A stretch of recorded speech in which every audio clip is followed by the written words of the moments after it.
This week, it's Parshas Vaeschanan, and we are continuing Moshe's grand speech before he dies.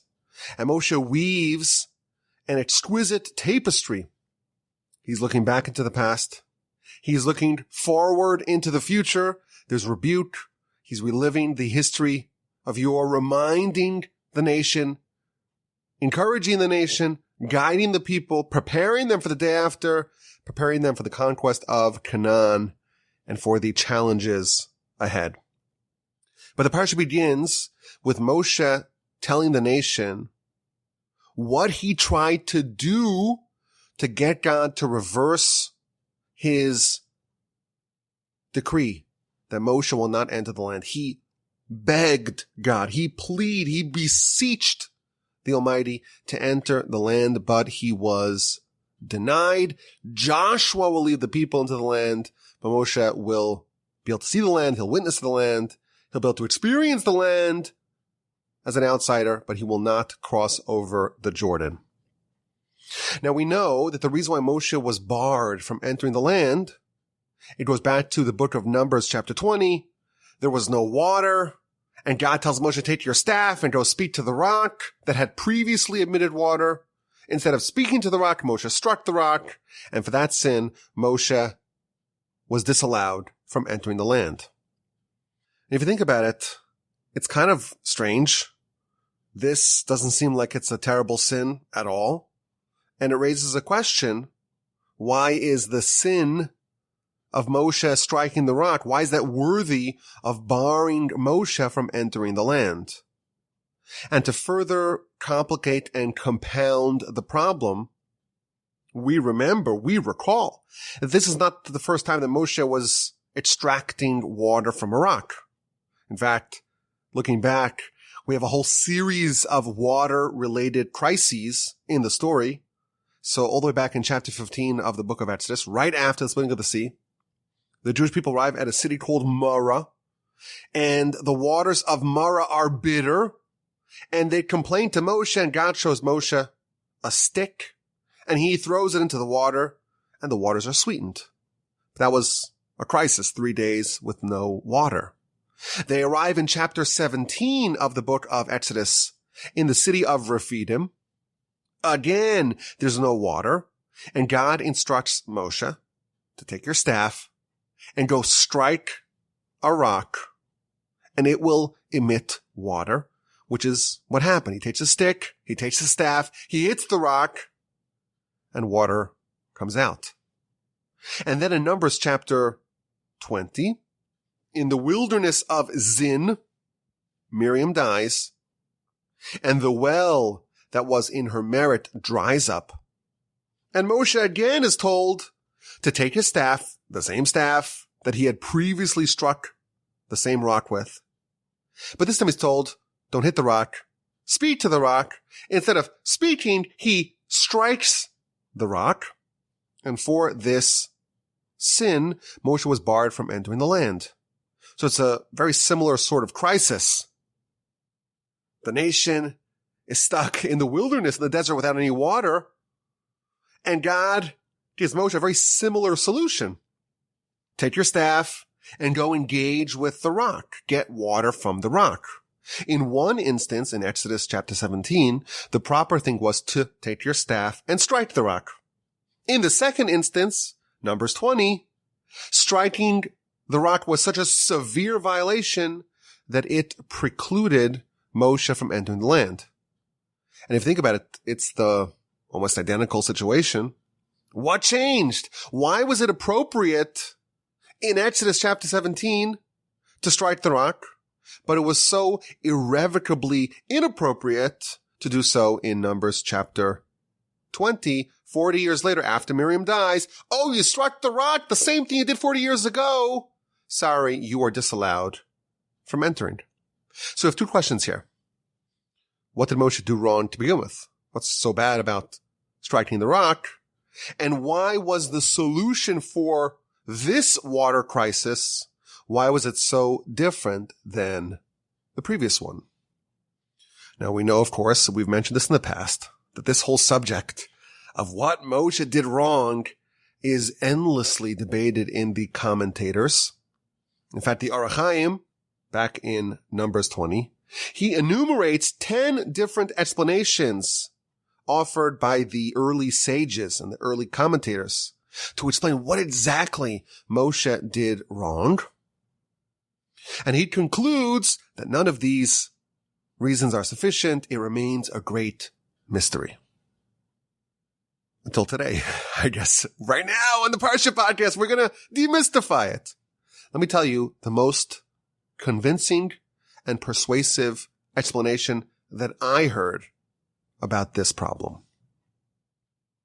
And I think that this idea on its own, it's very powerful and useful and interesting. And like I said, convincing and persuasive. But it's going to open up for us an entire subject that we'll see in our Parsha, but I think it also will contain with it some really powerful and useful lessons. So this idea is going to resolve the whole question of this water crisis and what Moshe did and why he was punished and how it all fits in.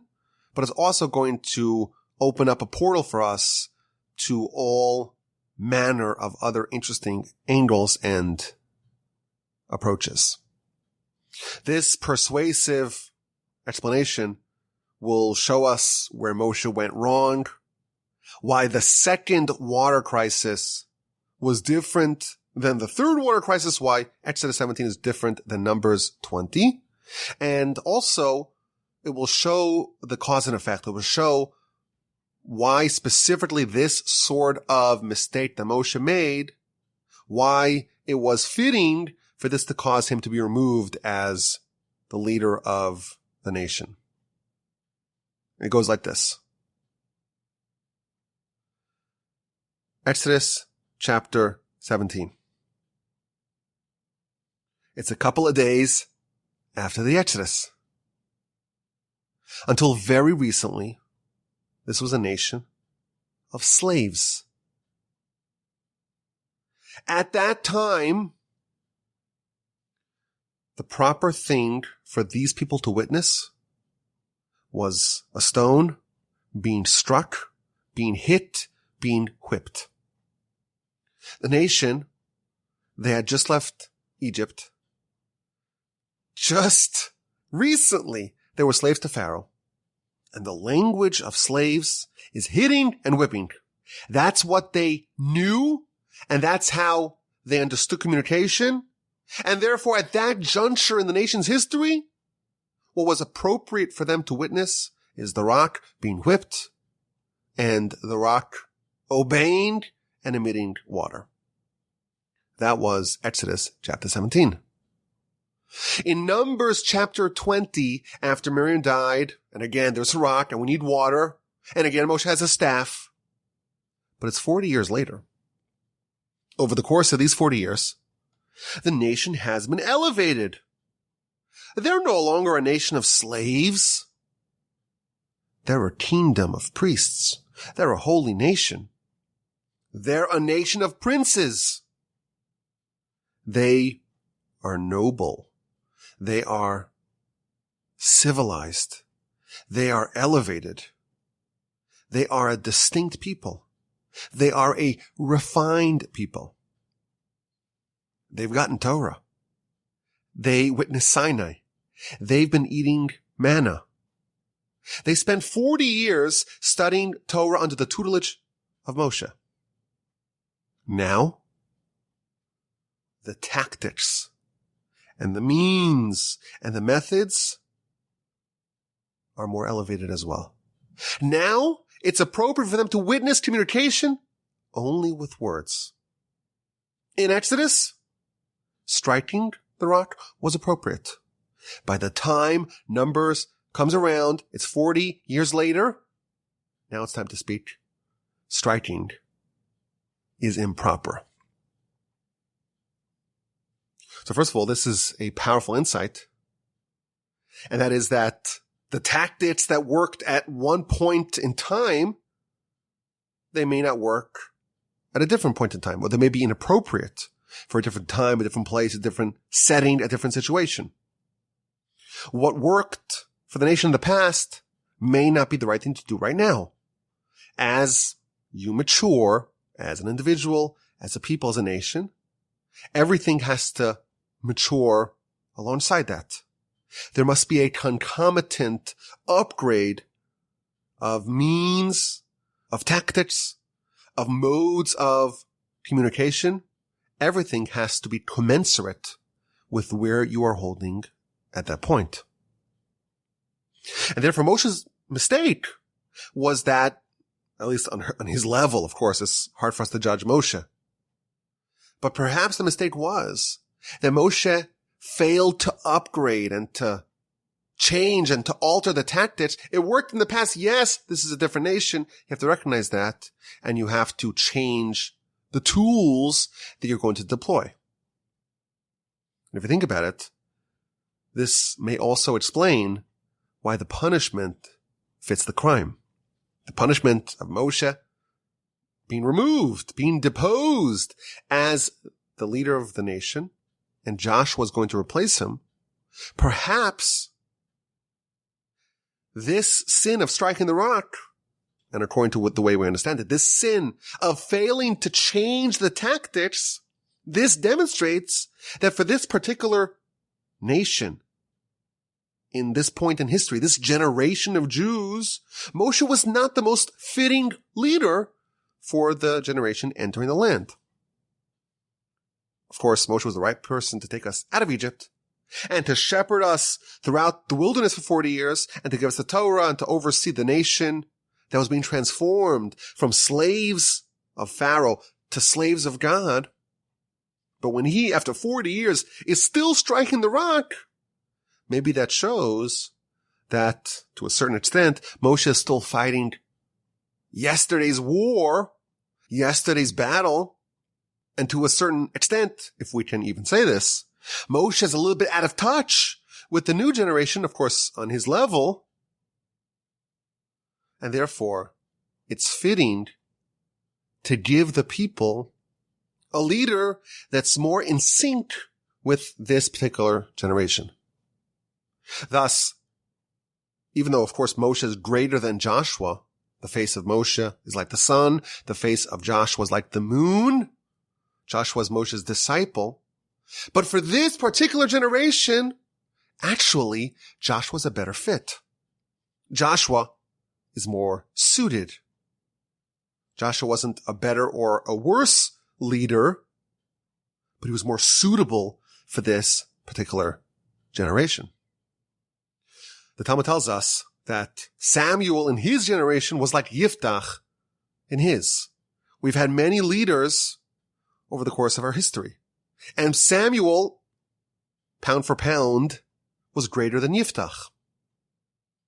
But every leader was fitting, was suitable for their particular generation.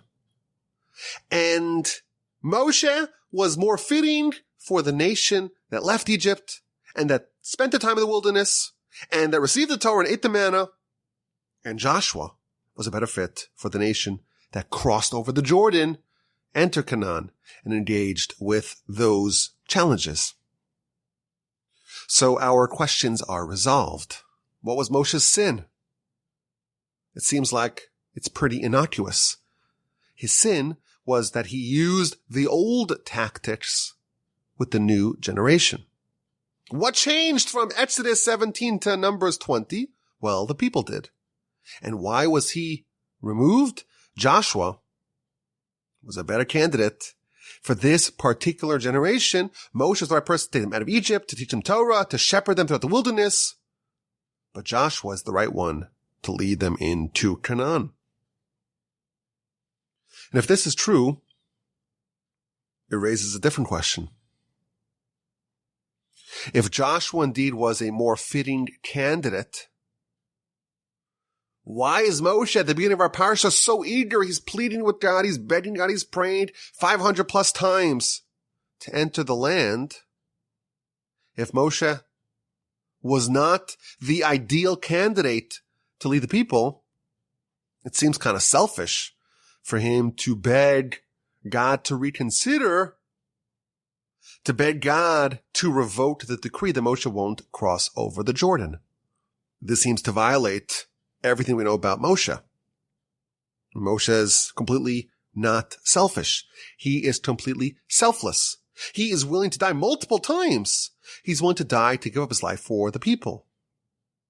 So Moshe is demonstrating repeatedly that he's not selfish at all. If Joshua's a better leader, it makes sense. It would be appropriate for Moshe to step down. What is he begging about? So the commentaries tell us something staggering. Moshe wanted God to revoke the decree, but Moshe wanted to enter the land as a civilian, as a layperson. Moshe was arguing, God, I will cede control of this people. I will hand over the reins to Joshua, but I want to enter the land as a regular commoner, as a regular individual. He was willing to accept a demotion, to be subordinate to Joshua, and that was his request. I won't be the leader, but let me enter the land. The Talmud tells us that Moshe wanted to enter the land, not to eat from its fruits, not to get a juicy falafel. He wanted to perform the mitzvos. That's what the Talmud says. It seems that the obvious reason why Moshe wanted to enter the land was to lead the people. Talmud says no. The reason why he wants to enter is to do the mitzvos, is to experience the spiritual delight of the land of Israel. Moshe was willing to cede control to Joshua. But I think this idea resolves the whole subject of Moshe and the land. Moshe wants to enter, but he's barred for the reason that Joshua is a better fit to lead this particular cohort. And every generation has to find the leader that speaks to them, that relates to them, that understands them. Moshe, he was still striking the rock to the people to whom this was not the ideal form of communication. So this is the idea that we want to pull out of the beginning of the Parsha. And if we fast forward a little bit towards the middle of the Parsha, it seems like this idea surfaces again. We read in chapter 4, verse 41 and 42 and 43, how Moshe designated 3 cities on the east bank of the Jordan, one in the land of the Reubenites, one in the land of the tribe of Gad, and one in the tribe of Manasseh. 3 cities that are going to serve as cities of refuge for accidental murderers. Someone kills accidentally, they must relocate to one of these 6 cities, 3 on the east bank, 3 on the west bank of the Jordan. And Moshe in our Parsha designated these 3 cities on the east bank of the Jordan. And the verse tells us in 4:42,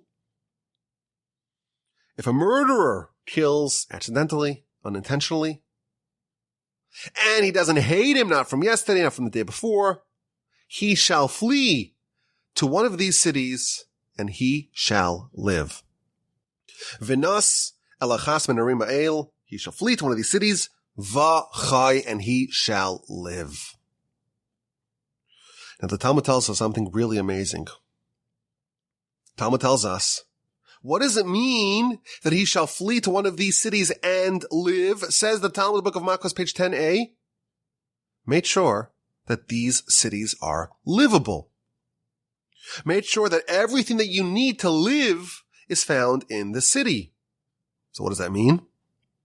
I don't know. Municipal services, defense against invaders, a good water supply, Chinese food, whatever it is, whatever is needed to live in a city, make sure that the city has all the amenities. Continues the Talmud. Listen to this. Continues the Talmud. If the accidental murderer is a student studying Torah in the academy, and the student has to go to the city of refuge, has to relocate to one of these 6 cities, his teacher, his rabbi, has to go with him, must also be exiled.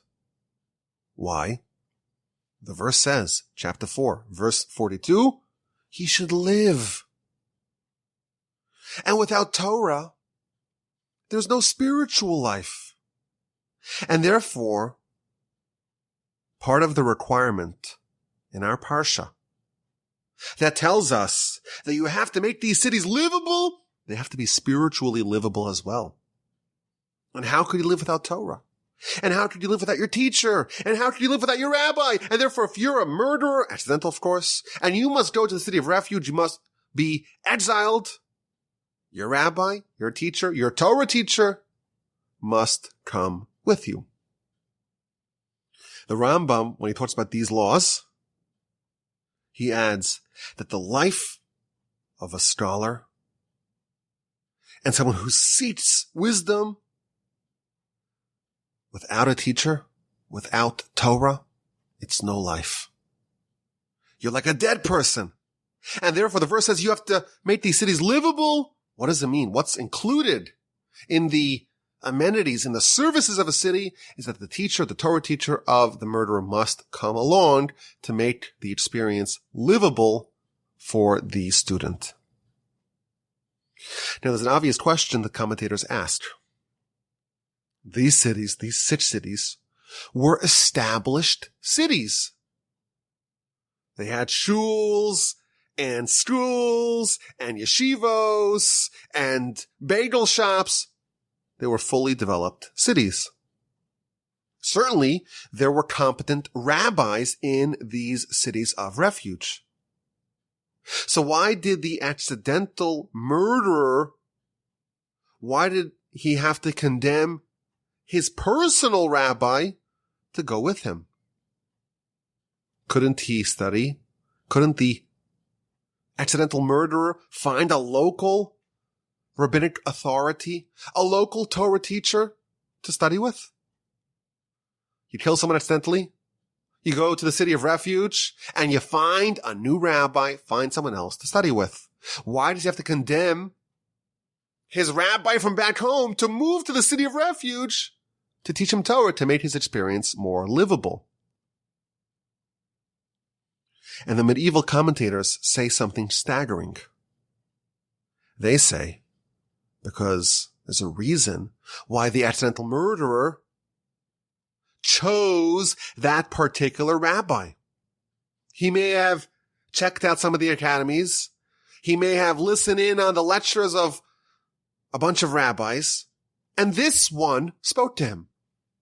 This one had the style, had the personality, had the way of teaching that connected with him. And therefore, you have to give him the same experience, the same standard of Torah learning in his now new home in the city of refuge to fulfill the verse that instructs us to make these cities livable.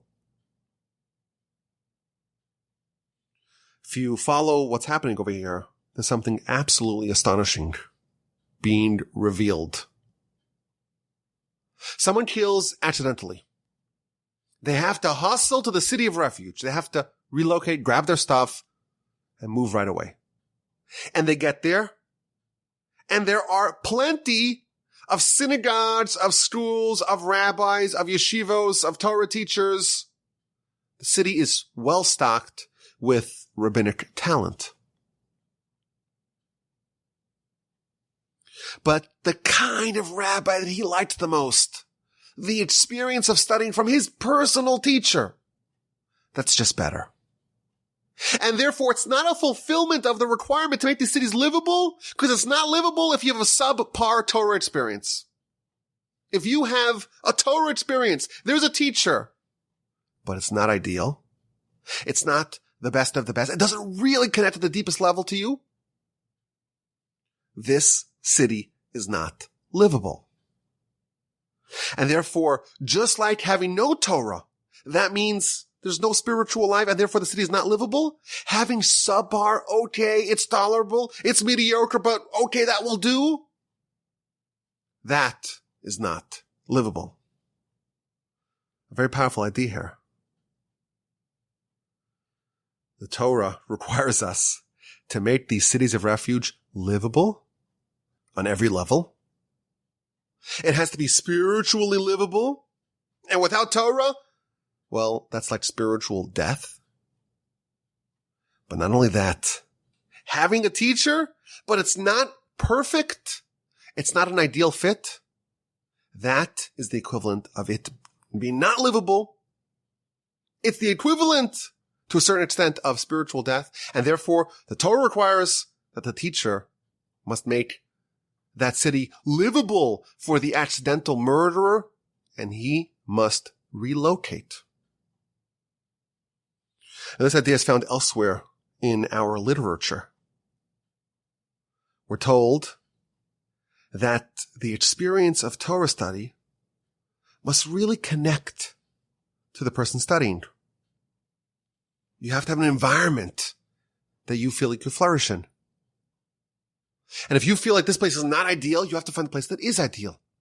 And if you find that the particular type of learning is just not connecting with you, that experience is spiritually unlivable. That is what our sages tell us. And of course, this raises some questions. If you asked us, we would say, well, you have a rabbi, you have something to study, you have some books, there's a decent library, there's a decent teacher there. Why is it so critical that you find your specific person to teach you? Why is that so critical? It seems almost like a luxury. The verse doesn't say they have to make these cities luxurious. It has to be just livable. Why is it unlivable if you don't have your particular rabbi teaching you?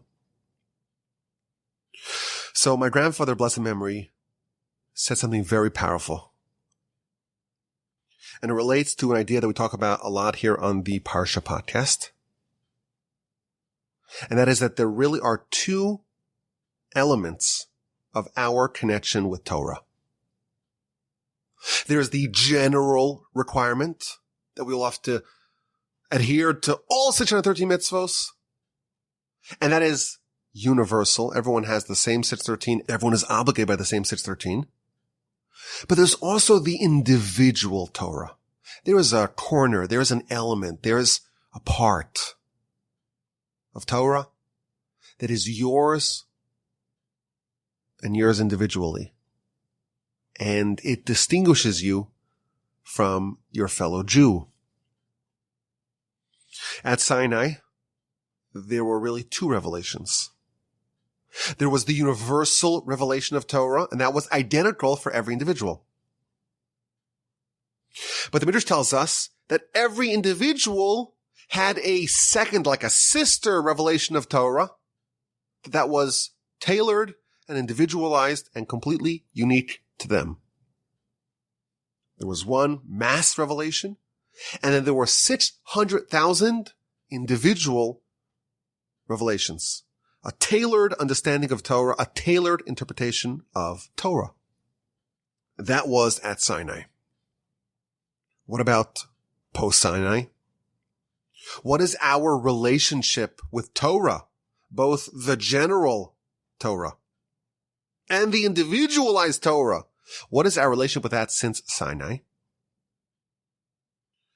The answer is that this chain continues. When you go study Torah by your teacher, the objective is twofold: to understand and to connect and to absorb the general Torah, the universal Torah, the part of Torah that is the same for everyone. And it's also imperative, when you study Torah by your teacher, to find a way to discover your individual Torah that's tailored to you, that's unique to you that is individualized. And when you go study, you go apprentice by a great sage who studied by a great sage who studied by a great sage all the way back to Moses at Sinai. In effect, you are adding another link to an unbroken chain that goes all the way back to Sinai. The Talmud tells us, if you teach your grandson Torah, so you teach your son, and you teach your grandson Torah, it's the equivalent of a revelation at Sinai. This is the Talmud of the book of Kiddushin on page 30a. Once we have you contributing 3 links in this chain, you are continuing and you are forging a link back to the chain of transmission of Torah all the way back to Sinai. But there's an important revelation here. Your objective, when you're adding your link, it's not someone else's link, it's your link. It has your name on it. It has your spiritual fingerprint on it. How am I adding my individual link to this chain? It's mine. It has my name in it. It's unique to me. How can you accept individualized Torah from your teacher when it's individualized and you are different than your teacher? That is the experience of accepting Torah from a teacher. It's finding a way to tailor an individual's personality and their quirks, eccentricities, unique skills, unique personality, and finding a way to fit that and to determine what is their own unique contribution and unique revelation from Sinai. If you go study by a teacher and all you have is generalized knowledge of Torah, but it doesn't really connect to you as an individual, you don't have your own interpretation, you don't have your own understanding, it's just generic. Of course, it's wonderful. You have received a tradition going back to Sinai, but you haven't added your link, because that's not your link. Unless the Torah connects with you on such a fundamental level, where it's just matched perfectly to who you are, and you find your little niche, your little corner in Torah that's yours, then you add your link to this chain. And that's really the nature of Torah study. It's trying to find a way not just to learn about the general Torah, continuing this tradition and transmission of half of the Sinai revelation.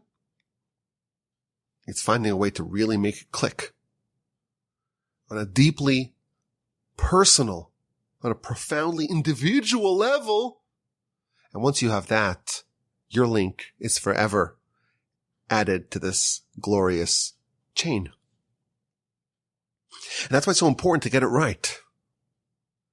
If the place that you're in just doesn't fit, if the subject matter that you're studying doesn't connect, if the teacher that you're studying under doesn't really speak to you, this is a matter of life and death. This is unlivable. Because if you come to this world and you don't find a way to add yourself to this great chain, well, if you're not added to the chain, you're removed from the chain. And what's it like to be severed from the chain going back to Sinai? You are not connected to this critical reservoir of spiritual life. It's a very deep idea here. This is life and death. This is life and death. The verse says you have to live there. This has to be a livable city. And if the environment of you studying Torah is not ideal, we don't say, well, it's okay, it's good enough. The verse says, the Talmud says, it's not livable. And now we know why. Because the objective of Torah study is twofold. It's to connect yourself to the generalized revelation at Sinai and to discover what is your unique aspect of Torah that is your unique revelation and adding your link to that chain. And to really discover that, it has to be the ideal conditions. You have to have the ideal experience. The Talmud says, well, if just the place that you're in, it's just not doing it for you. It's not airy enough. The windows are too small. The lighting is not ideal. The books, well, the reading quality is not terrific. What you're studying is not really ideal. It doesn't speak to you. It doesn't talk to your heart. If your teacher is just, it's okay, but it's not great, that's going to imperil a subject of life and death. Because if you don't add your chain, if you don't carve out your own legacy in Torah, there's a part of this chain that you are not connected to. And that is absolutely terrifying. And this explains why his teacher has to go with him. If you go to exile, your teacher must come with. Because otherwise, it's not livable. And finding the right fit is life and death. Otherwise, you're not linked to Sinai. Now, of course, this makes demands of the teacher as well. One of the responsibilities of being a Torah teacher. It means discovering in your charge, in your disciple, in your pupil, what makes them unique. It's not just giving them the general Torah. It's helping them discover their own individual corner of Torah. That's going to be their legacy, their stamp on their link back to Sinai. And when you accept the role of being a teacher, you're accepting the responsibility of helping this person achieve eternal life, linking themselves back all the way to Sinai.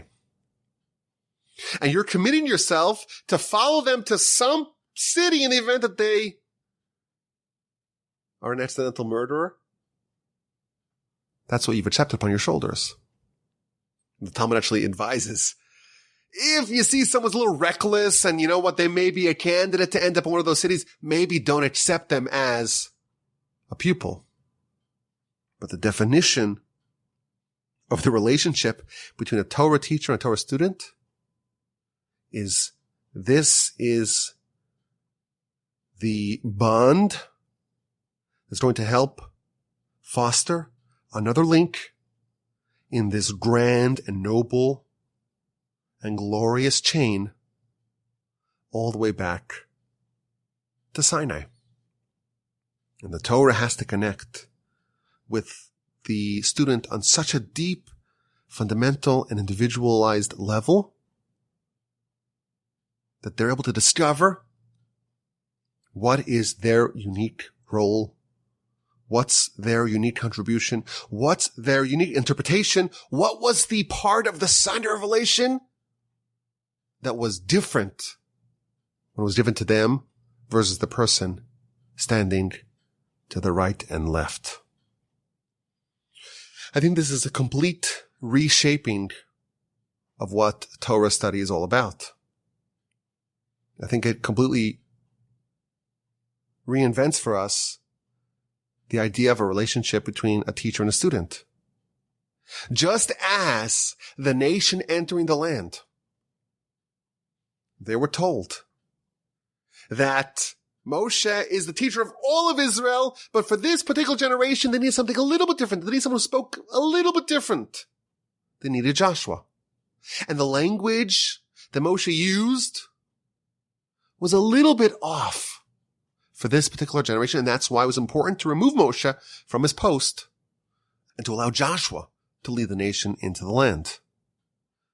There must be a fit between leader, between teacher and disciple and flock.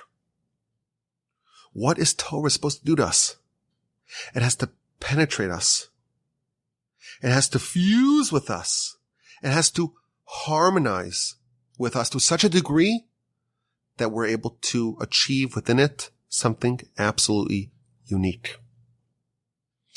And as a result, it's imperative for us to get this right. Every generation has its leader that's suitable. Every individual has a teacher, has a way of studying that connects with them on an individual and personal level. They all have their own unique way. Everyone has their own unique way to learn. And this is a matter of life and death. Okay, let's get to this week's exquisite insight. You may recall from last year, Parsha's Vaeschanan, this is Parsha. I told y'all about a book written hundreds of years ago on the first couple of verses of our Parsha. The Parsha begins, of course, with Moshe talking about how he pleaded before God, please allow me to enter the land. And God said no. And we have this book called the Megala Amutos, the Revealer of Depths, where he offers 252 different interpretations of what exactly the dialogue was between Moshe and God. What was Moshe saying? What was he arguing? How did God respond? And last year I suggested that maybe we'll do a tradition. Every year we will talk about one of these essays, one of these incredible essays. 252 essays, think about it. Torah is so vast. Torah is so infinite that you have 252 different essays about 5-6 verses in the Torah. It's a thick book. It's a real thick book. And it's just about, an exchange between Moshe and God. And this is one of the fundamental books of the Kabbalistic literature in the generation after the Arizal. And last year we did on the Parsha Podcast of this week, in an episode titled Entry Denied, we did essay number 4. This week I read like 20 of them to try to find one of them that I, A, understand, B, can hopefully explain in less than 10 hours. And I don't think that's an exaggeration. Some of them I read, I'm like, if I wanted to convey this on a podcast and to explain every assumption and every idea that he just writes so quickly, it would legitimately take me 10 hours to convey this. So I found in essay number 32, it was short. It was not so intricate. It wasn't so nuanced and esoteric. I figured I will share this in this week's exquisite insight. What's Moshe saying? What's he arguing? What does he want? And what is God responding to his request? So he points out that Moshe is pleading to God. He is saying, let me please, Ebronah, let me please enter the land. So he points out that over the course of Moshe's tenure, there has been a few instances where Moshe said the word please, Ebronah, please. The word nun aleph means please. There's a few times that Moshe uses the word please and he does something wrong. All the way back in Exodus chapter 4. This is when God initially proposes to Moshe, go to Egypt, go save your brethren. And Moshe, of course, objects, and they have a whole back and forth in Exodus chapter 3 and 4. At the end, Moshe says, send Aaron. This is chapter 4, verse 13. But what does he say? He says, please send with Aaron. Shlach na, please send Aaron in my stead. That was a sin.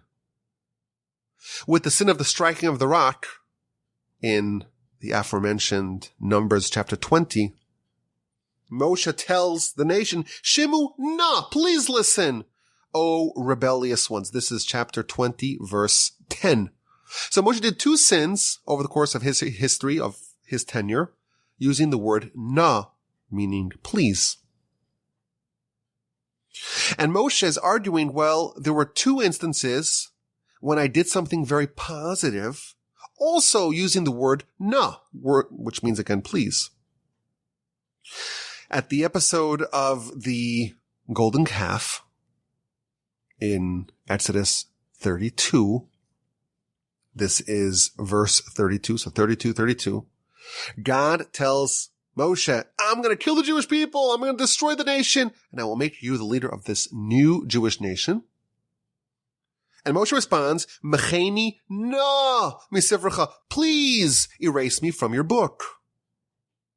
Moshe put his life on the line, using the word na, please, to save the Jewish people. And that was a time where he used the word na, please, and that redounded to his merit. Similarly, with the episode of the spies in Numbers chapter 14, Moshe used the word na again. Slach na, please forgive la'avon ha'amazeh, for the sin of this nation. This is Numbers 14, verse 19. So we have four instances in the past where Moshe is using the word na. Two of them are sins. Two of them are great merits. So Moshe is making an argument to God. In essay number 32 of the Megala Mukros to explain what Moshe was arguing. Ebra na. What's he saying? Moshe is telling God, God, you are merciful. When you sit in judgment, you are merciful. If I sinned when you sent me, and I said, Shlach na, send Aaron, please. In exchange, remember my merit by the sin of the golden calf. Remember I said, Mecheni na, let those two nas, those two times I used the word please, once to my merit, once to my detriment, let them cancel each other out. And towards the end, when I hit the rock, I said, Shimu na, I said, please listen, O rebellious ones. And that was a sin. Let's make a wash with the other na that I said when I requested forgiveness for the nation after the sin of the spies. So we have one bad na and one good na. Cancel each other out. A second version of that. Cancel each other out. And as a result, allow me to enter. And that's how Moshe starts off. Ebra na. Remove the na. I want to remove the sin. When I use the word na, I use the word please. I said it twice for a sin. Let the two times where I used that same word positively, in the episode of the spies and the episode of the golden calf, let them cancel each other out. Let them atone for it. And through that, let me cross over the Jordan. Don't consider it for me a sin. And God responded to him, Ravlach, there is more for you. There is more for you.